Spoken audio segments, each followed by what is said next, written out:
Hey, good morning, everyone. It's currently 9 o'clock. Welcome to the Water Quality Fee Stakeholder Meeting.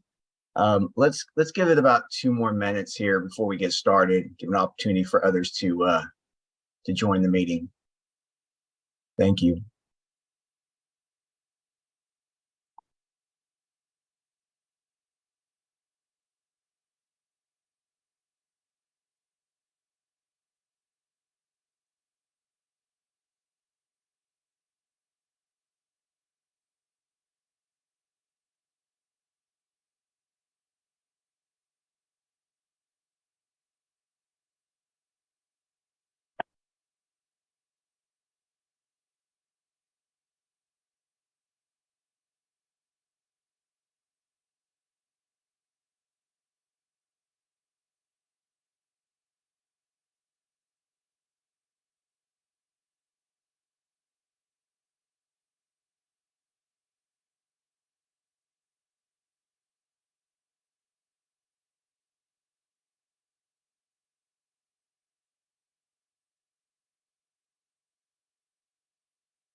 Good morning and welcome, and thank you for joining us today for the State Water Resources Control Board's Water Quality Fee Stakeholder Meeting.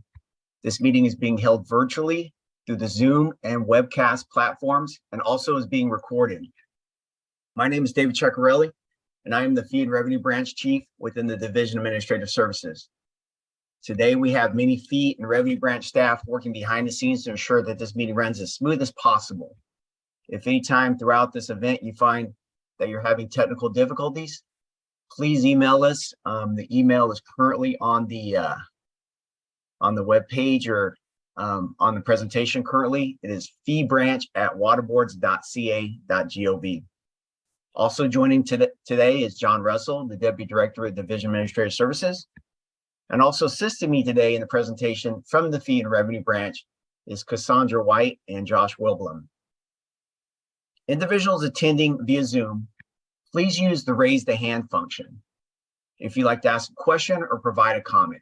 If you're joining us through the webcast, you can also submit a comment or ask a question by emailing the email on the screen. In the past, there has been some delays in the broadcast through the webcast. Therefore, through the meeting, staff may take a pause so the broadcast can catch up to the listeners. Again, we thank you for joining us virtually today. We thank you for your patience as we've moved to this 100% virtual meeting space. We're doing our best to ensure everyone can participate in an effective way. So I just want to go over a few meeting guidelines. One, remember to use the handouts that were sent to you via email. If you don't have the handouts, don't worry.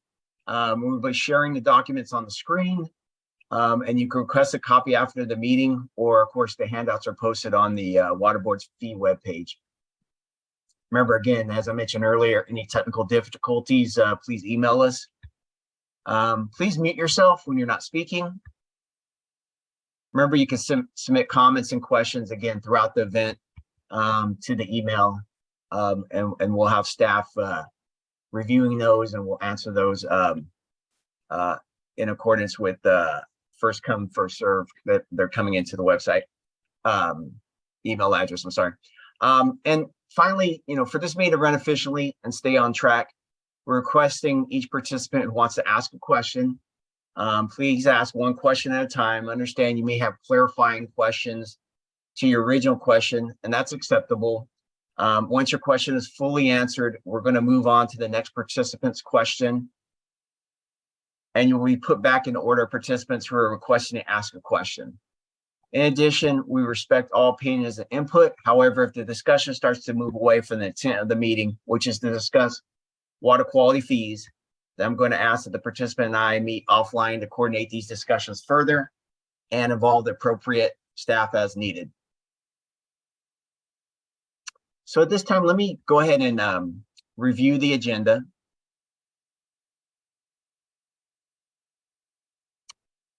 And so item number 2 on the agenda is that just to kind of review the fund condition statement. Item 3 are the waste discharge permit fund budget cost drivers, which includes 2 budget change proposals. Item number 4 is the budget detail, which is attachment 3.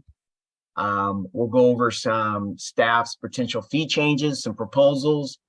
We'll move into open discussion, and then next steps, which is driving to our board meeting on September 19th. So before we get into, again, the more of the details in the presentation today, I'm just going to hand it off to John Russell, the Deputy Director of Division Administrative Services, for any opening statements. Thanks, David. Yeah, I just wanted to first of all say thanks for joining us again for a few minutes this morning. I know everybody's busy, so we do appreciate your input. And then I just wanted to say that just a reminder, at this point in the process, we're pretty dialed in with our revenue numbers and our expenditure forecast and everything. But we're at the point where David and I and Cassandra and Josh, we're just doing the nuts and bolts of the budgeting. It's just the sort of the 1 + 1 = 2 phase of this. Excuse me. So the next phase will be the political phase, where the board members actually weigh in on all of this. So we'll talk a little bit more about that after David and Cassandra and Josh go through the presentation. Thanks, John. So let's go ahead and move to item number 2, which is the waste discharge permit fund condition.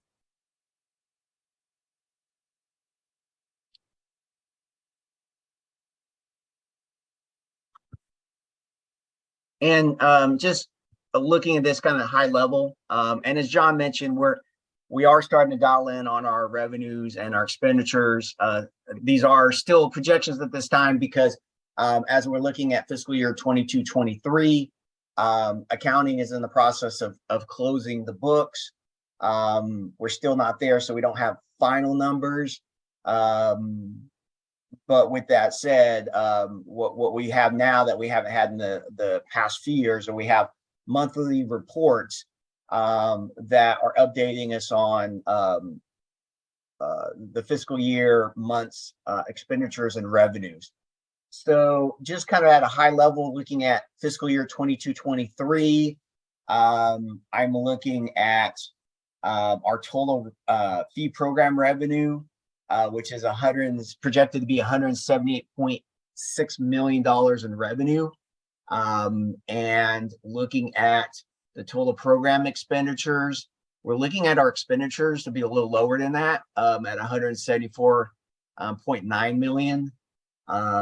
Again, still kind of working through the numbers. Things like other state operations, which shows 13 million there.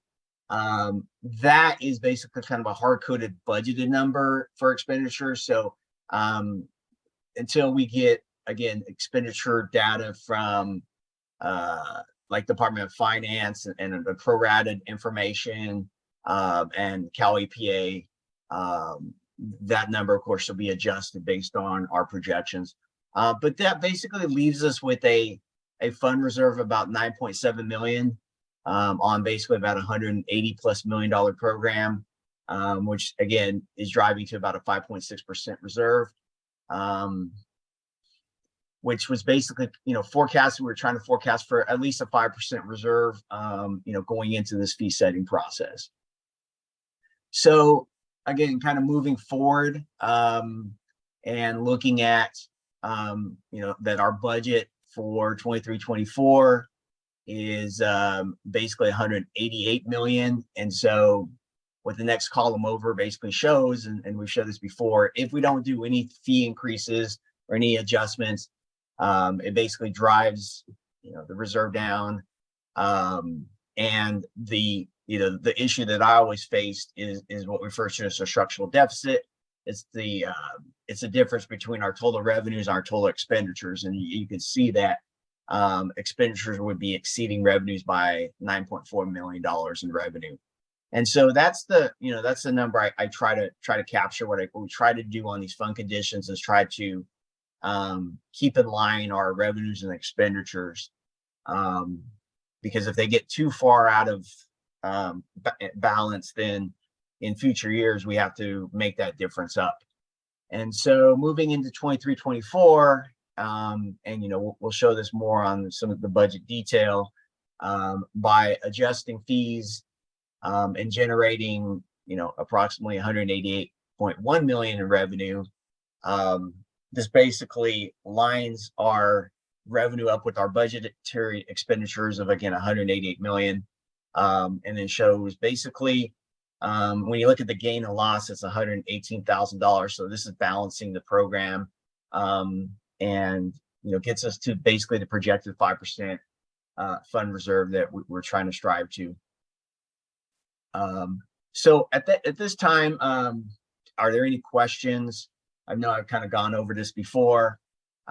As John mentioned in his opening comments, we're starting to dial in on this, but I don't want to say that this is final numbers, because again, accounting still has kind of the year end to close, and there's of course always some slight adjustments that take place at the end, once all the months are closed.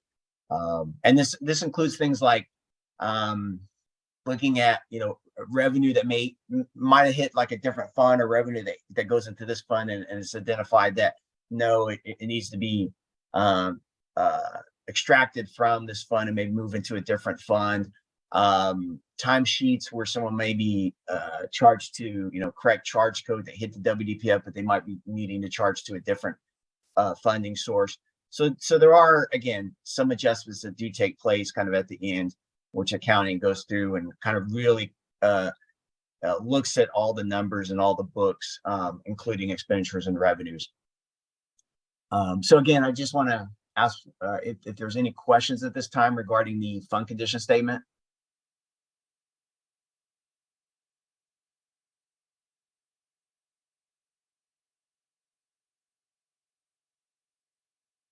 So I'm not hearing anything. And just to point out the bottom portion here, again, the bottom portion relates to our penalty assessment.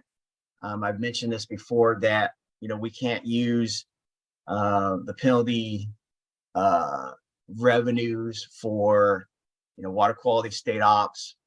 This revenue is appropriated by the legislation, and so again, we're being able to track this, through accounting and through accounting reports. But again, as mentioned before, we break it out. We want to show the portion of revenue compared to the portion of expenditures for the water quality side, and then for state ops. And then because though this revenue does get deposited in WDPF, and we need to track it separately. And when you look at the what referred to as the fund condition statements on DOF's website, they show a total revenue and total expenditures, so they don't break it down like we're breaking it down. So I just so this is the bottom portion of that, and we'll continue to monitor and track this, and we just want to be transparent with all the stakeholders that again, we're not able to use this money for state ops. So I'm not hearing any questions. We can always come back to the fund condition statement, or as I will mention at the end of the presentation after this meeting, if anyone wants to have a further discussion And if you could please reach out to Cassandra and I or Josh, and we'll be happy to have these discussions. So let's go ahead and move to the next attachment, which is the budgetary cost drivers. And I will, before I move on, I do see Mr. Bob Gore's hand raised. So let's take Bob's question. Forgive me, David, good morning, and thank you for all of the diligence for John, you and the supporting cast of wonderful people. This is a small p political point, but I need to register it for this BCP. Let me quote from it. This request will allow the water boards to address critical statewide, my emphasis added, water supply needs through planning and permitting for new water supplies. This to me is a general fund appropriate request because it affects 40 million people, not just the fee payers. And we should endeavor, the water board and fee payers, to get this shifted. It's obviously too late for the current fiscal year, but we're going to be asking for next fiscal year. This is not a proper ongoing cost. And it is about, to my reckoning, about 25% of the fee increase. And thank you for listening. Thank you, Bob. Thank you for that comment. So let's move on to the next item here, which is the waste discharge permit fund budget cost drivers. And I will pass this to Cassandra and Josh on this one here. All right, this is Josh. I'm going to be going over the cost drivers today. So first off, good morning, everyone. Just like to preface this is mainly the same one from June, so no real changes. So we're just going to go through it anyways. Now, first table, show the budget from the last fiscal year at 172 million, followed by the governor's enacted fee setting budget for the 23-24 fiscal year at 188 million. So a net difference of about 15 million, or an 8.9% increase. Then we'll move to the second table, which shows the drive of this, so the budget cost drivers themselves. So the first one is state ops. We see a minor increase of about 8 million, 8.4 or 4.9%. Primarily employee compensation, salaries, healthcare, retirement. Plus it reflects a decreased contribution to the cannabis program. So little ups and downs in there. Next, we have the pro rata. It's an increase of about 1.3 million, just under 1% at 0.8%. Same as June. And then the first BCP, the water supply strategy implementation. This is allocated to the WDR and MPDES wastewater for 24-25. There will be an allocation to the stormwater program as well. It's an increase of about 4.7 million or 2.7%. And then the next BCP, the last cost driver in this, this was new as of the May revise, so we went over this on our last stakeholder meeting. This is the Division of Administrative Services Support BCP, which will provide about 2.3 million in continuous funding from various special funds for 15 permanent positions in the water quality portion of this is about 849,000, or about 0.5%. So not a really large increase there. This BCP will allow for increased resource management and tracking workload and reporting requirements for the Division of Admin Services. Once again, these are all the same from June. June's stakeholder meeting. No changes to this, but like it was mentioned earlier, this is just kind of 1 + 1 = 2. And then underneath in the bottom section, we have some helpful notes about some of these individual items like state ops, etc. Do we have any questions about the cost drivers themselves? Anyone would like answers to?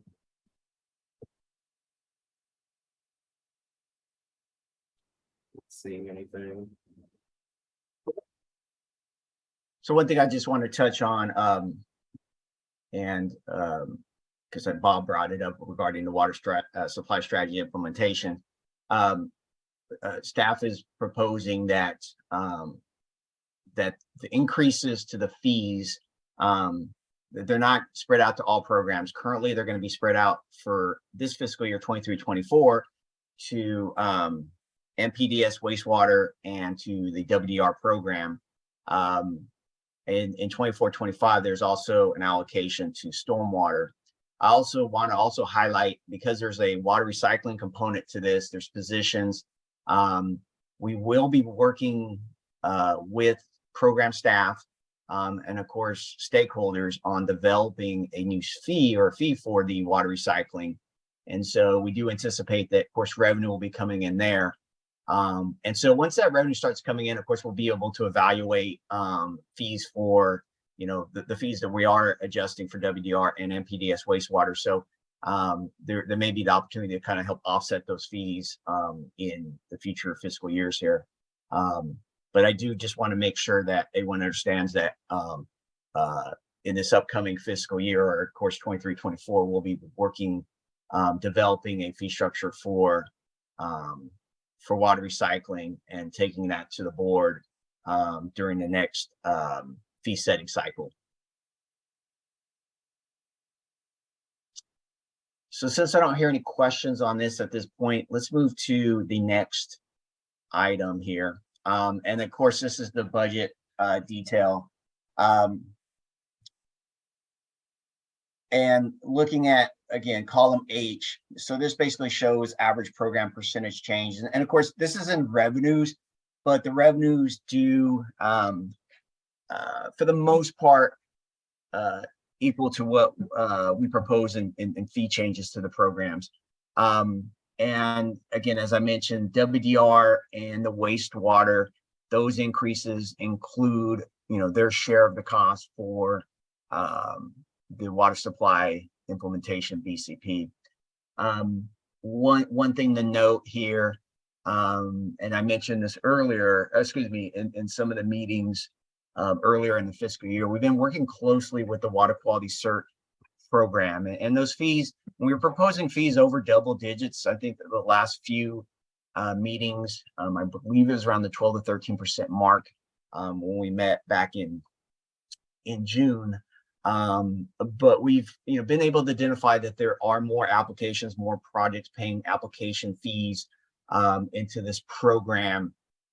We had seen a program that's seen a slight decline during the COVID time in those in 20 and 21, but we're starting to see application revenue come back to the pre-COVID time. So that's good to see, and which helps generate revenue, which definitely takes a few percentage points off of what they're needing on their increase. And again, we'll continue to monitor this, but I just wanted to highlight that we've been able to look at the revenues and expenditures in that program and lower, of course, what our projected increases based on the projection increases back in June have dropped. Couple of other things, land disposal and/or stormwater, based on their budgets, revenue is exceeding or matching those programs. So we're not proposing that fees be increased based on those programs, based on revenue and expenditures, and based on the budgetary expenditures in the 23-24 budget. I just wanted though mention though, for stormwater though, we are, and we'll talk about this in one of the items below, that we are proposing a structural change to the industrial general permit, which we're proposing to go from a flat fee to a tier fee. As a result of that, some fee payers that have larger acres under their industrial general permit would be paying slightly more, basically 5% more. So the increase would be more on a proposal, the changing the structure, not based on the actual budget. And so we'll get into a little bit more details there. And then the final thing is, again, the cannabis shows almost a 15% increase. This was based on because in the BCP and then the budget, the board did receive 2 more positions for the cannabis program. Now, what I will say is internally that there is a shortfall of revenue in this program, and we're still kind of working through the details, but staff may be proposing, and again, as John mentioned, when it comes into the board members reviewing things, we may be holding those 2 positions, so not assessing fees off of that, and then as a result, that the cannabis fees may be around the 5% mark, and of course, the 5% is to cover again what our normal budgetary expenditures that come out every year, of course, employee compensation and their share pro rata and stuff like that. So I just kind of wanted to kind of mention that at this point. Again, we'll be working internally on looking at, of course, our revenues for the cannabis program and of course expenditures and our position control. So that's basically it on the average program percentage changes. Not many, again, other than, of course, the 401 SEP program, there aren't many changes from what we presented back in the May revise, which, of course, the May revise also included that BCP for the administrative positions. So are there any changes, any questions at this time?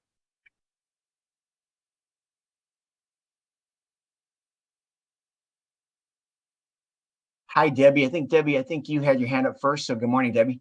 Hey, good morning. Thanks. Thanks, David. I appreciate this. So I asked a question last year at the fee hearing, I guess I would say it was, and maybe this is the best area to do it. So when you did the forecasting or the initial forecasting, you were looking at overall budgets and overall what was needed. And in here, you're setting a fee setting budget, but do you show how much each program you actually uses anywhere? And the reason I asked that is last year I had asked, how, when I look at reserves, I think, okay, these reserves, they're staying there and they're not going to be used. And the response that I got was like, oh no, that's, it's not there. And we wouldn't want to associate that with a certain budget. So I'm trying to understand how the actual cost in a program, assuming that you have to put these expenditures in, these overhead parts go in there and these, portions charts and where that's shown or how that's done. And then how that relates to the reserves. So let me see if I can help answer this. There's a lot there, Debbie. So of course, first, let me just talk about kind of our fee setting budget, right? And a reason we refer to that, especially in the last few years, and we're starting to align it, is because when you look at the budget itself, it's about 190 million that the Department of Finance, but we're setting ours off of 188. And the only program that really impacted was cannabis. And I say that because the authority in cannabis is a little higher, but we don't have the revenue that are coming in for that. So, and it's not like the other fee payers are supplementing that. We're just internally taking measures to basically, hold positions or find some savings. And so our fee setting budget is lower than what we refer to in the governor's budget. Secondly, when we talk about when we come up with our program budgets, it includes, as you may be aware, the direct program itself. So we look at all the positions, for example, that are in the WDR program, and then we have like the foundational programs. And so based on kind of size of the program, like WDR, NPDES stormwater, and wastewater, we prorate. So those 3 programs are the biggest share of the budget. So they take a bigger share of those foundational costs. So we build all that in, right? And so that becomes, again, our fee setting budget. And then we look at, we look at the reserve itself, right? So for one, of course, we look at the revenue that we're going to need to cover the budget, and then we look at how much we're going to need to basically kind of hit a 5% reserve. And so when you look at column F here, and for WDR itself, what's actually happening here is we're saying that we need $47.1 million or 47,180, right? But because we have slightly over 5%, right, somewhere around 5.3% or so around there, we're really only needing to generate 47,154. And so these numbers are extremely close, but realistically what's happening is we're able to use some of the reserve to help cover the cost and draw down basically close to a 5% reserve. That's what's happening in our calculations. Now, if we were below that 5% and we were trying to reach a 5%, then we would be generating a little additional money to kind of help build us to a 5% reserve. So that all kind of comes into play. And each year, I mean, our expenditures and our revenues, I mean, they come in pretty close every year. And it all goes into the reserve itself. It's not like, well, WDR underspent, and so we're gonna, in a silo, track that amount of reserves going into the reserve or that over under. We really don't have, we don't track it at that level, basically. We do track it though, if we do notice that, like stormwater, there's additional revenue coming into the program, so we don't raise fees, or in years past, we've given discounts and things like that. So we do track it at that portion. But we do build in, of course, we cover all the expenditures when we adjust the revenues, but we also focus on where that reserve is. And basically the measures, again, we took, 2 years ago or last year, which has kind of helped build us to that 5% reserve. We're basically kind of right there right now, right? And so we're not having to do any adjustments for to generate any more revenue to hit a 5% reserve. We're actually using some of the reserve, and it's slight amount, but we're using some of the reserve to help offset the fee increases. So that's basically kind of what's happening right now. Okay, so let me ask just a little bit of a follow-up on that. So let's use your WDR program, and you've got your budget, you got it based upon the number of people that are there, but a position or 2 positions or 3 positions or whatever were not filled during that year. But maybe in another program, things went over. Is it getting credited to that program, or is it just like, no, it's all in the wash? It's basically all in the wash, right? I mean, we understand that there are going to be some vacancies. What I will say that, the programs can't overspend their budgets. So internally, our budget office, allocates, 100 positions of stormwater statewide, and there's an amount. And so our budget office is tracking, each of those budgets on a monthly, monitoring, the expenditures, people that are charging through their timesheets. If they notice that the program's overcharging, then they start to work with them and say, look, you need to, something's happening here. You're charging more than 100 positions are charging, or something, or a contract or something. So we need to, maybe the next few months, we need to look at that. So it really is, though, it all kind of comes down, we do, again, as what these show the fee setting budgets for each of the programs. They show the revenue needed to cover the cost. Internally, the budget office does, track each program's budgets and expenditures, ensure that we're, not overspending. We do recognize there's 2 things. We do recognize that there are vacancies, so there could be, there are savings throughout the year, which, impacts the fund. What we do also recognize is that we don't collect 100% revenue, right? I mean, we're about 97, 98%, which is extremely high, but even a couple percent could be a couple $1 million, which, which again, the savings that we see in vacancies helps offset that, right? But it's we really can't get away from it. It's just kind of normal state operations that, anytime, and we have, I think there's roughly around 650 to 700 employees statewide that charge to this fund. So we understand at any given time that there is going to be a vacancy rate, right? And with state hiring process, it takes a month or so to get things advertised and, interview process. So yes, there is savings throughout the year. And so we do build that into the fund. We recognize that. And we do it by individual programs, but it really all kind of comes into the wash at the end when we see the total expenditures in the fund.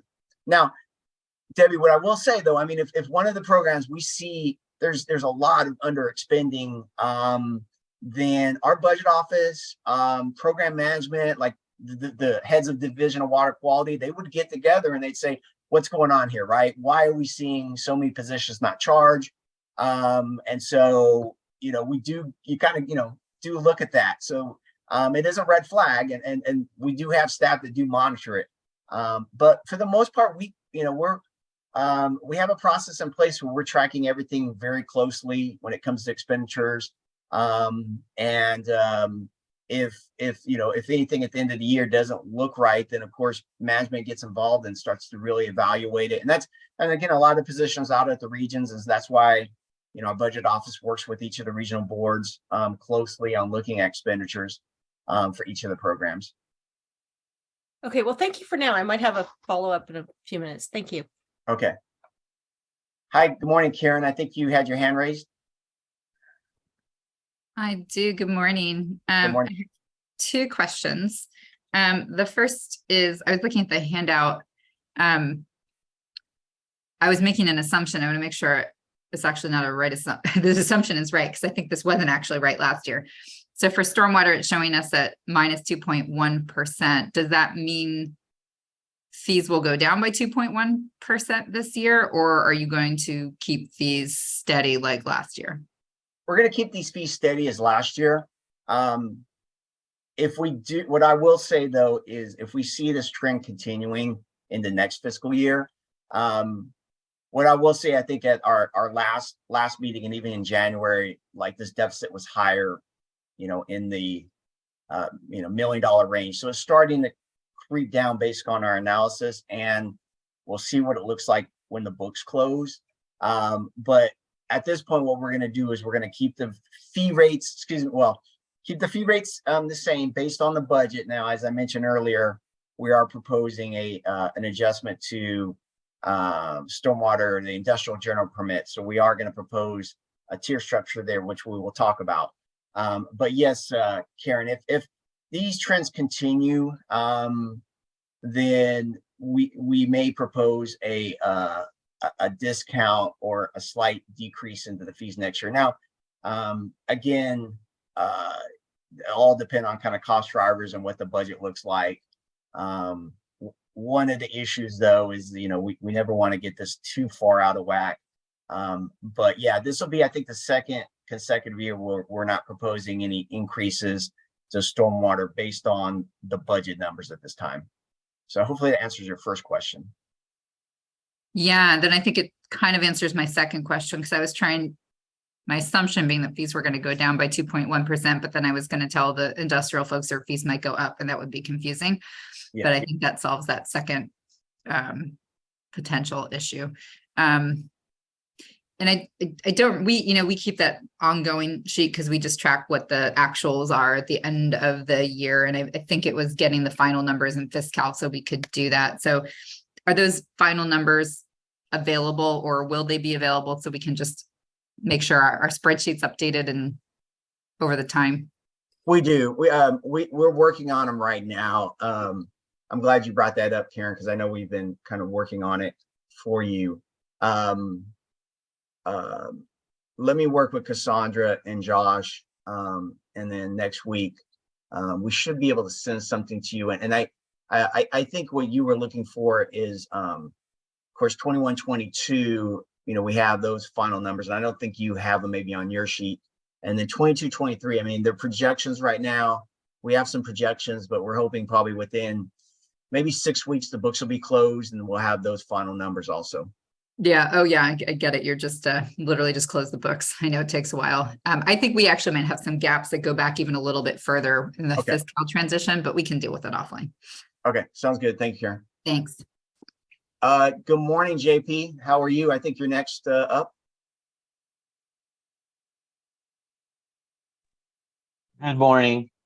I just wanted to comment on the this is a comment you've heard before, so I apologize, but you know, on behalf of the JP here, on behalf of Dairy Cares, we continue to see, you know, increases year to year in the CAF program. Big portion of the CAF program is actually dairies. Bear most of the fees that are on the screen right now. We're looking at another 6.2% increase. The problem we're having is, and we've been having it for a while now, is the industry keeps getting smaller, and so the costs keep going up. So those costs are being spread across fewer and fewer dairies and fewer cows over time. This has been going on a while. We have about 120,000 less cows in the state today than we were actually in 2022 as compared to 2008. And we're seeing the number of dairy farms drop every year. And we're really feeling it right now because we lost a number of cows this year due to a combination of the flooding and the sell off of cows due to low milk prices and high beef prices at the same time. So this is a continuing problem. The way this program is designed, it seems structurally to continue to increase fees every year, regardless of the amount of economic activity we have or the size of our industry.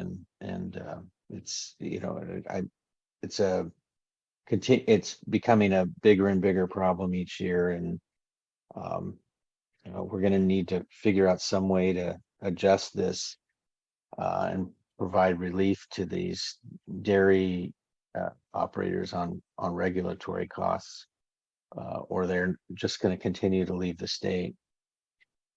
Just thought I'd get that comment on the record. Thank you. Thank you, JP. And you know what, I appreciate your comments. It gives us the opportunity, of course, as John mentioned, as we start to talk to the board members.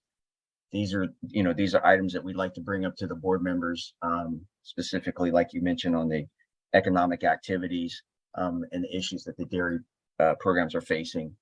So thank you, JP. Good morning, Ryan. I think you have your hand up. Yeah, good morning. Thanks for letting me ask a question. In regards to Karen and your discussion of NPDES stormwater permits decreasing 2.1% and a possible refund or credit next year, how do you justify item 5A, the change in the tiered fee schedule? I know we're going to get into it, and I'm going to also bring up questions too and bring up some other conversations I've had with staff, but it just doesn't make any sense. Well, let's when we move to that item, we'll have kind of further discussion on that. Let me just finish here on the budget detail, and then we'll get into the discussion about the industrial general permit fee structure. All right, I'll raise my hand then. All right, thank you, Ryan. So I'm not hearing any other questions on the budget details. And again, we can always, if there's any other questions, we can come back to this. Let's move to the next item.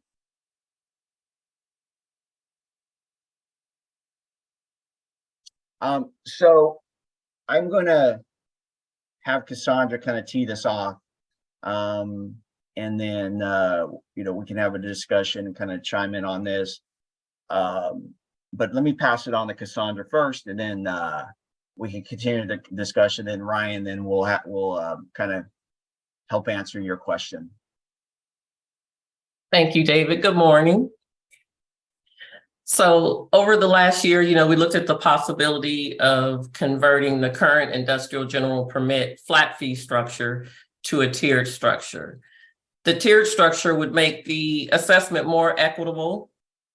There's more workload associated generally with larger facilities than smaller facilities, and it would provide some relief to the smaller sites as well. So we did kind of solicit stakeholders' thoughts and comments and concerns. And through that process, we've determined that the flat fee is not adequate. And we've decided to move forward with the tiered fee structure. So the table shows the new tiered. So the current flat rate was $1,738. And this shows how it's reflected now in the new tiered structure. So in the table, you can see the new tier structure is applying a 5% increase to the largest acreage and a 5% decrease to those with the smallest acreage. And then in the middle, they receive a 4% decrease. And acres represents the total area of industrial activity exposed to stormwater. And as we mentioned earlier, even though the budget details that there is no fee increase for stormwater, due to this restructuring of the tier to a tier structure, there is a slight increase for the largest facilities, as we mentioned, of 5%. And I'll give it back to you, David. So thank you, Cassandra. So kind of going into this, and this goes back for a few years. We've been looking at this, of course. Program had not had the data to be able to make, or propose a change like this.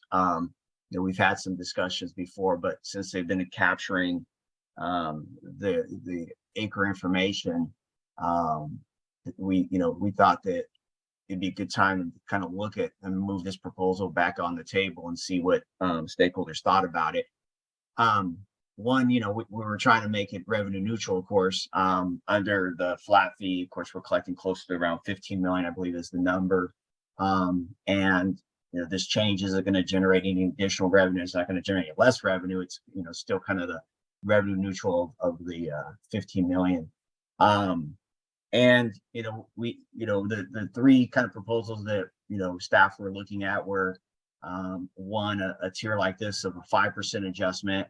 There was also a option that changed it to 10% and or the flat fee. We looked also at like adding like additional tiers. It just got really kind of complex at looking at it, and it was really kind of difficult for us to try to hit our revenue numbers. So again, we try to make it as kind of as easy as possible. We do recognize that through this process that some of the reported acres in the system now may not be accurate. And DWQ staff, and Patrick has mentioned this, that they would be sending out letters in advance, kind of notifying permit holders that information does need to be updated, so we could be capturing it. But with that said, there's the potential where, over the next few years, where if you get some of the population moving from one tier to the other, then, and if we're still trying to capture, hit that revenue number, then, the annual fees may need to be changed just based on, movement of population. And this happens anytime when we go through kind of a tier process. But we do think at some point it would settle down, and then of course the fees remain the same. We understand under, I believe it's SB 205, that there were a number of smaller permits coming into the program. So we're trying to provide some relief there to the smaller permit holders. We also understand that, and some of the larger facilities, when you get into, 10, 15 acres, if staff do need to do kind of walkthroughs and inspections, that there is more time. So, nowhere near that we're capturing, our total staff time, but again, we were trying to look at moving towards a structure where to cover, staff costs, especially during inspections and traveling to sites and so forth. Those were a couple of things that we were looking at. Again, we've had these discussions, of course, kind of pre-COVID, and then things kind of dropped off and kind of had some slight discussions about it last year. And then we kind of turned this up a little more this year, and of course, talked about it during our water quality stakeholder meetings, and then had a kind of a side meeting just for the individual industrial general permits, try to get some feedback. And so this is what staff is proposing. Of course, goes through the whole briefing document, and of course, discussions with our board members. And of course, the fallback is, of course, keeping the fees the same and keeping the current flat fee. I don't want to put, I think Karen, I think you're on the line. I don't want to put you on the spot, but Karen, do you have anything you want to add to that? I'm sorry, Karen Mogus. Just trying to find my my buttons. No, I don't have anything specific to add unless there's specific questions on the program side. So let me, so Ryan, let me open it back up to you, Ryan. Thank you. And I'm a little confused about some of the things that were mentioned earlier, because about end of May, some of the people on the general NPDS permit received a communication from Joshua, your staff, and it was a request to just get feedback from the community on the tiered changes, change 1, change 2, and they even discussed keeping things the same. I provided some comments and my preference to Joshua, and saying we'd like to keep things the same. And then finally, after his deadline that he put out was finished, I reached back out to him and asked him, hey, did you receive any additional feedback? And he said no.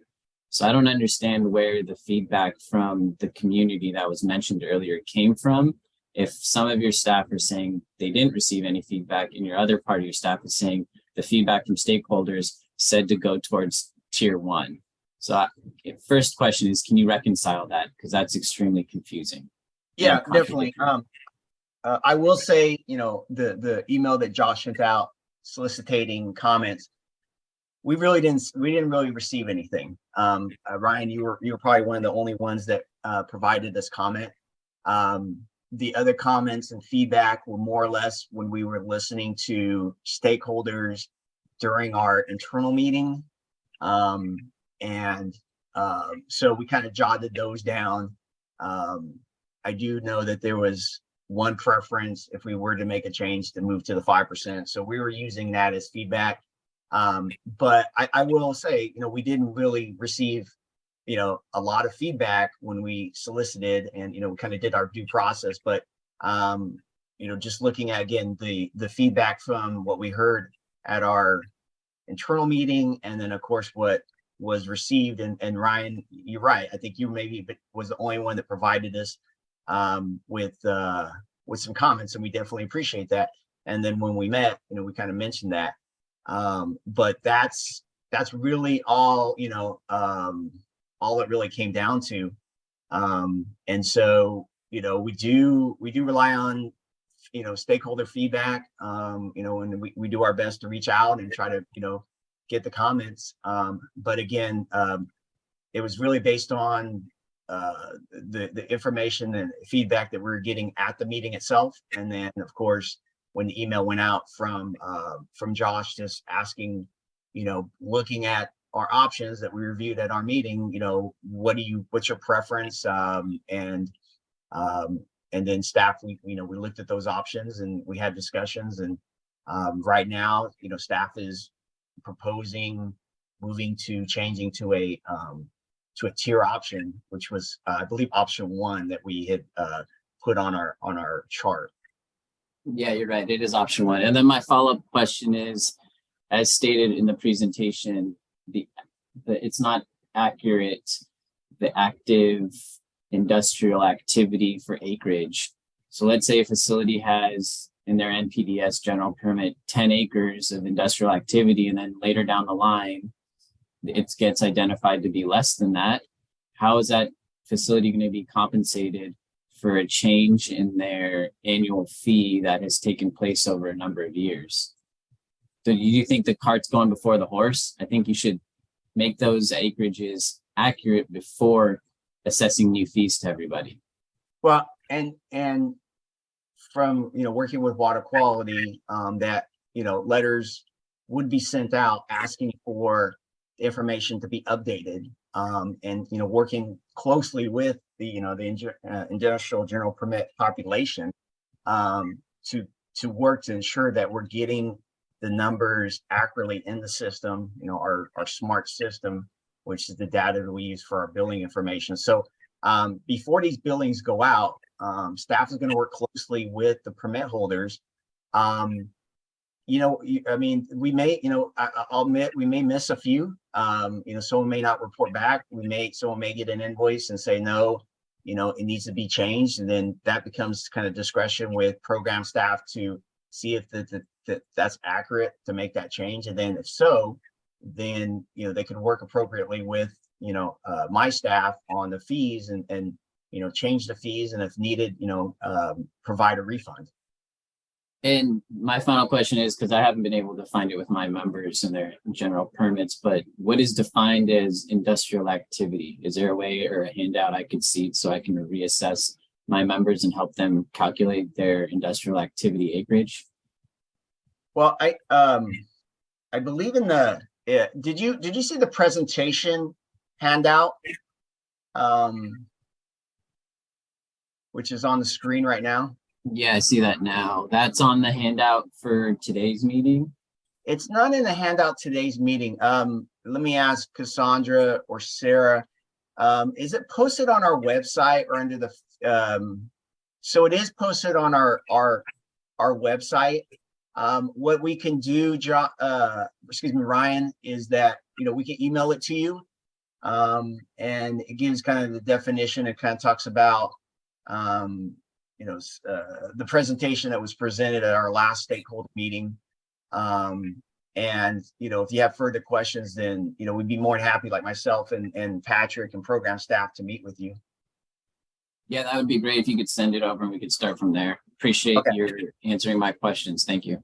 Okay. And looks like one of my staff is going to email it to you. So, Appreciate it. and we can go from there. So thank you, Ryan.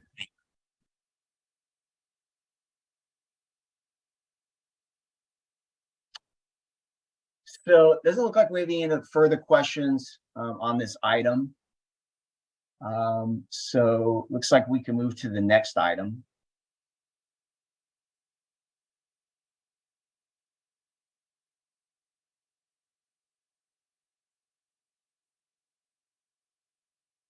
And which is actually B, which is a potential fee changes. So I do want to highlight one thing here. This is somewhat of a heads up. This has to do with more of our internal operating process.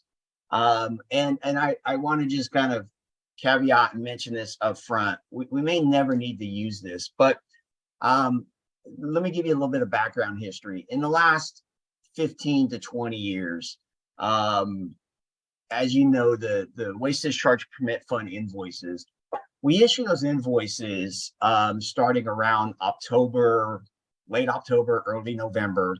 And that's the revenue, of course, that goes into the WDPF that pays for water quality staff time.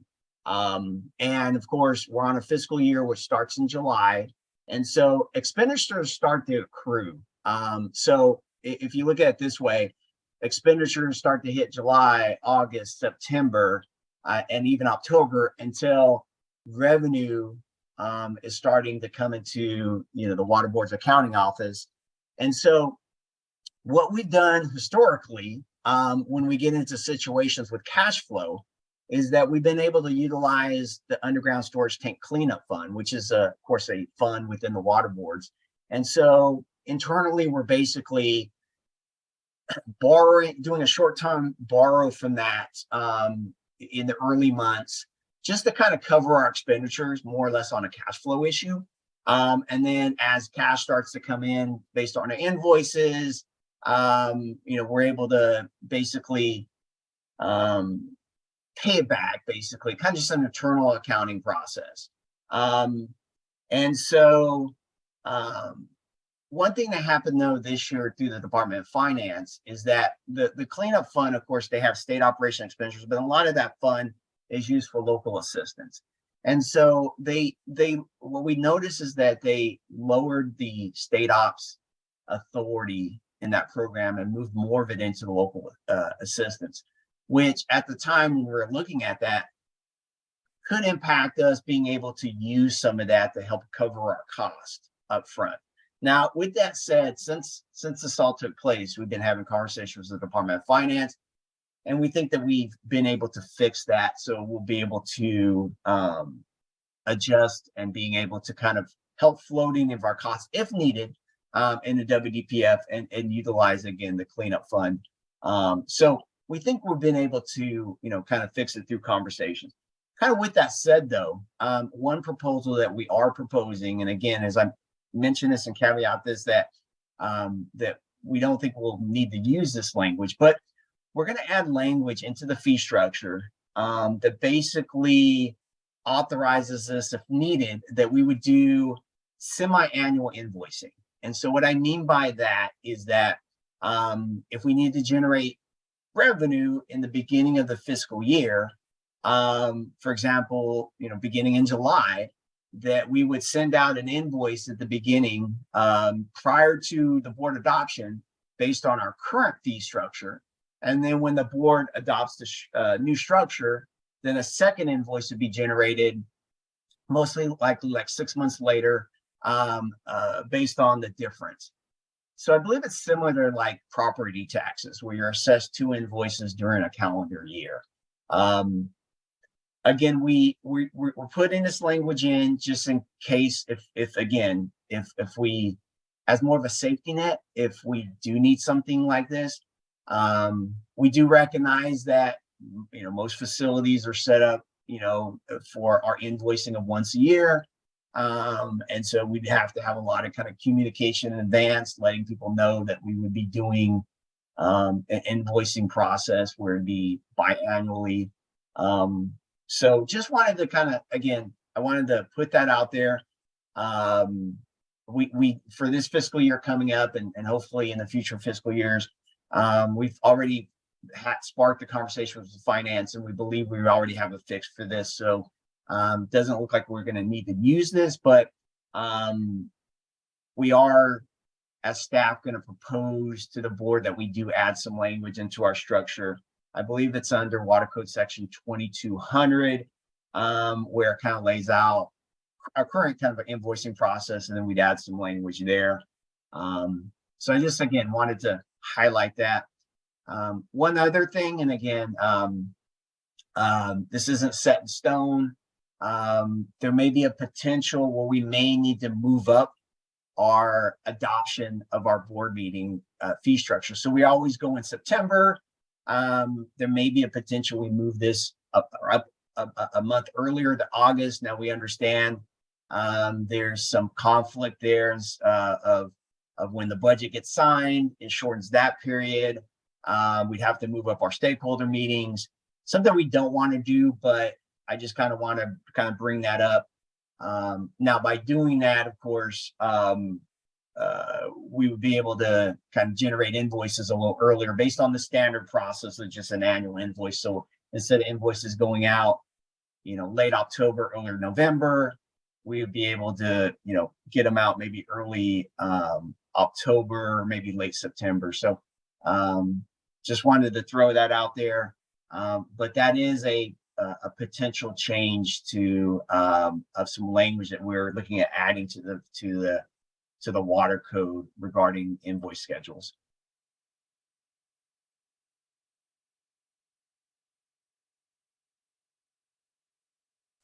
And then just one other kind of clarifying language. This doesn't really, it shouldn't affect many non-15 permit holders, but the fee schedule for right now for non-15 permit holders it's for the pre-treatment program.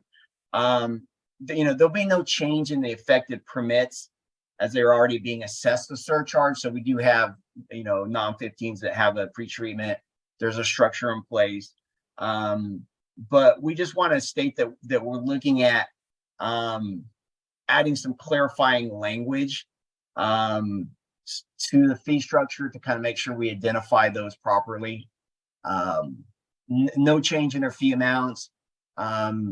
It may capture a few more, but staff is looking at that right now, and I just wanted to bring that up that it may be a proposal that we look at presenting to our board members.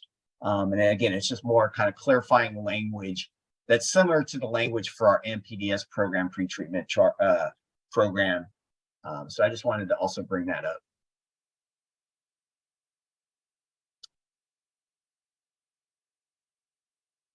So that leads us to open discussion right now. So if anybody wants to bring anything up at this point, I see Bob, you have your hand raised. So Bob, I'll go ahead and give you the floor right now. This is a bookmark for Karen Mogus and Brianna and John and you as well. We discussed last time, thanks to John's graciousness, convening some sort of a group on restructuring the ag lands ILRP fee, recognizing the decreasing, likely permanent ag acreage. So I'll reach out to Karen and John, and perhaps we can get that scheduled for anyone who wants to participate using the prior structure we've already started. Thank you. Okay, good. Yeah, we've already started some of those internal discussions, Bob. Oh, good. So we've started talking to Brianna and program staff, so to prepare us a little bit better for those. Okay, thanks.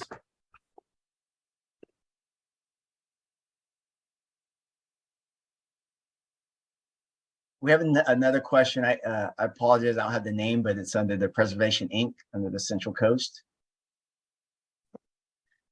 Hi, David. This is Sarah Lopez with Hi. Preservation Inc., the Central Coast third-party group. I just wanted to request that that Preservation Inc. as the fee collecting entity for the Central Coast be included in any discussions of fee restructuring. Yes, thank you. And then, if the time comes when there is more of a outreach meeting with the stakeholders, we'll definitely put you on the list, and we'll also, I know program staff is going to sending out a list to ask those who want to participate. So thank you, Sarah. Appreciate it. Sorry, David, sorry to interject. My just to be clear, my request is that Preservation Inc. Representing Central Coast growers be included in any and all discussions of that fee restructuring, not just public meetings. Okay, understood. Thank you.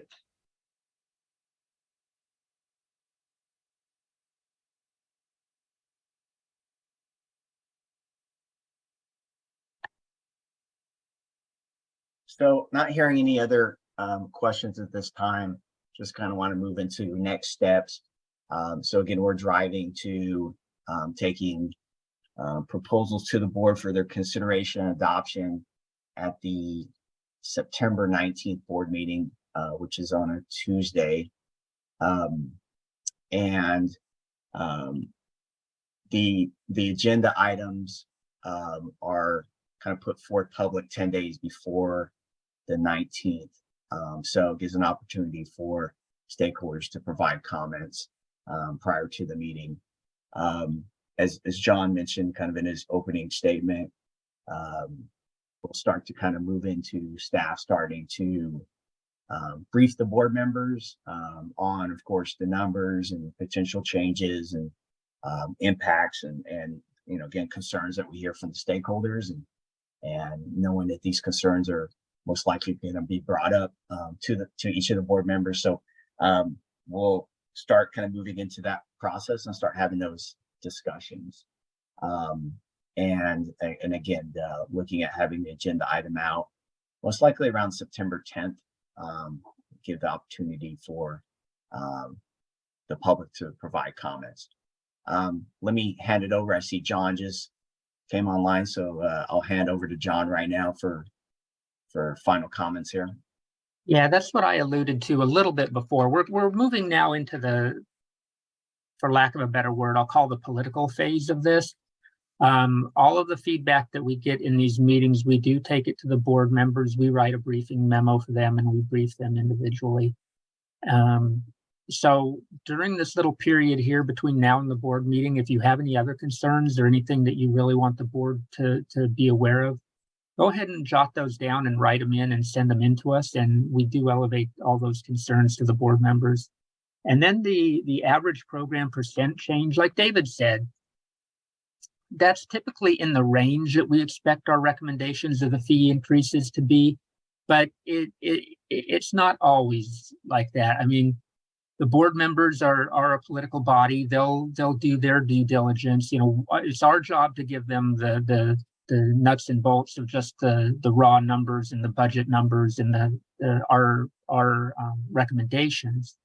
But they're free to take those recommendations, or you know, they've got the hard job of balancing out program priorities, the governor's office priorities, all of your concerns, you know, overall economic conditions in the state, all those things that fortunately we don't have to look at just at the staff level. So all those considerations, will go to them, and they'll take those into consideration when they make their determination. But I guess my message is take and pay attention to the board package that'll come out in support of the board meeting. That'll contain the actual recommendations for fee increases or no fee increases that we are recommending to the board. And then as most of you are well aware, the board will take any comments on the fly and make their decisions at the meeting itself. David? Thank you, John. So again, I just want to thank everyone. I want to thank staff for help putting this meeting together and program staff here for support. And then definitely thank all the stakeholders for participating in the meeting today and taking time out of your day. We do have a water rights meeting today at 1 o'clock. So those that want to participate, we have a water rights fee stakeholder meeting. And tomorrow morning, we have a drinking water and ELAP fee stakeholder meeting. So those that want to participate, please, if you haven't already, please sign up for the Zoom. Of course, you can listen or watch online. So thanks again. As John mentioned, if there's anything you want to kind of discuss regarding any of the information we provided today, please reach out to myself, John, or Cassandra. Again, we'd be more than happy to coordinate that. Again, as John mentioned, you know, look forward to the package coming out around September 10th. Again, it'll provide the information in there that staff's proposing.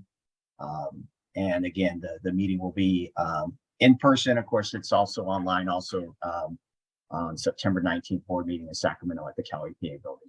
So again, thank you. Everyone have a great day, and we'll be talking soon. Thank you, David, John. Thank you.